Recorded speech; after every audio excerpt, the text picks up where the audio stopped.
In this talk about belief and about the difference between A leaf and B leaf, felt sense and kind of more reflective, distanced, explicit set of understandings, one of the things that I think is important, or it's come up in the comments actually, and then it's in relation to religious belief, is the role of what might be called transformative moments of kind of spiritual feeling, if you can call it that. I suppose here I'm also referring to a conversation I had with Got That Funk and others about moments during meditation when you have a particular kind of a particular embodied sense of what the world is like. Your ego falls away. Lots of things to do with perception are changed. And if some individual has that kind of an experience, what follows from that?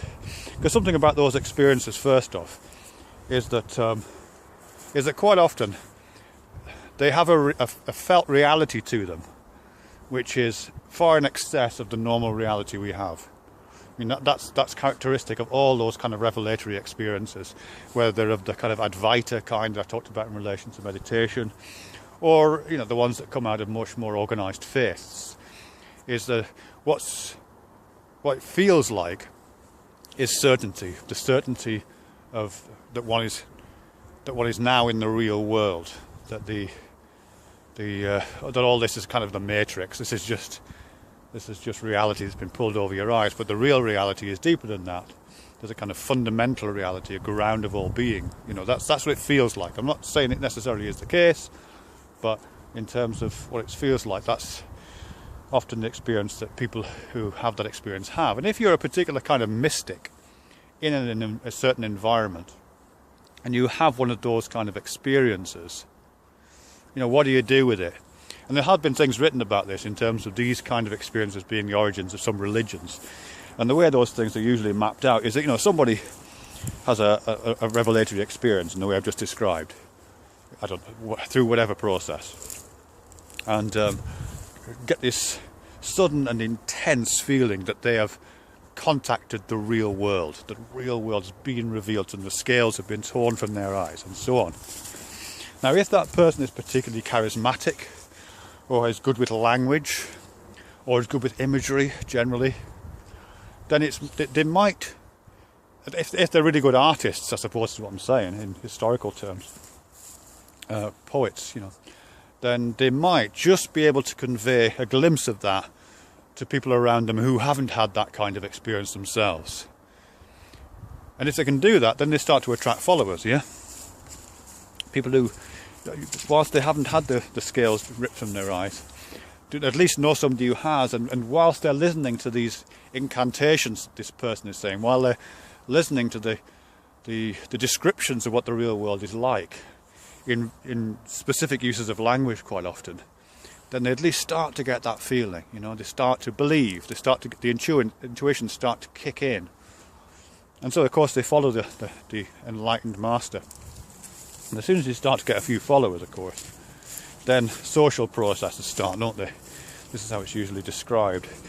And the usual social processes of how humans operate when they're in groups. You get hierarchies formed, you get subgroups formed, you get kind of in-group, out-groups formed. You get priesthoods in that particular case, people who would assume some sort of sense of power. Priesthoods who perhaps who claim to have a special relationship to the master, the one who has had that experience, who perhaps feel themselves or claim themselves to be best equipped to translate these words of wisdom which give access to this realm of the real. And then they may continue in that even after the master, the person who's had this momentary experience in the desert, is long dead. They may still keep recounting those stories, keep the poems alive, keep the practices alive, keep the hierarchy alive as well, of course, keep the social structures in place which preserve their integrity and their status, but also try to keep those things alive. And at least some of the theories goes. That's how some religions may have formed, by people having these what appear to be revelatory experiences about the status of the real world, the really real world, by which this is a kind of pale and fallen imitation by comparison. So So those things happen, and then once the ball's rolling and the poetry is in operation, giving people glimpses, then that continues, doesn't it?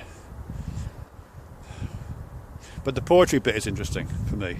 There's quite a lot been written about this, about how certain kinds of religious writings are intended to provoke certain mind states.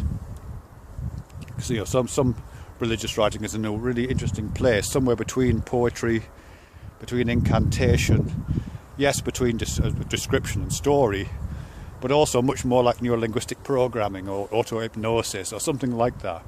It does what poetry does. It induces certain kinds of states, but in spades, in a highly elevated sense. That's the idea of that, really, some would say. It tends not to be looked upon in quite that way. I mean, there was a lot written about that in medieval times. Lots of just instruction manuals, really, on how to read the Bible or how to read text in order to make it work on you in a way that would give you this glimpse of a revealed world. But that's not how it tends to be looked at these days.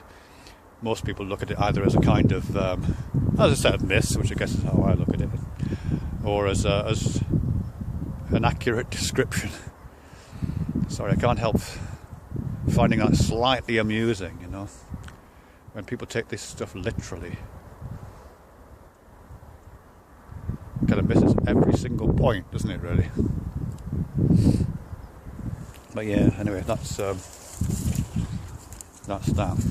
It's a kind of process for manufacturing belief, manufacturing certainty,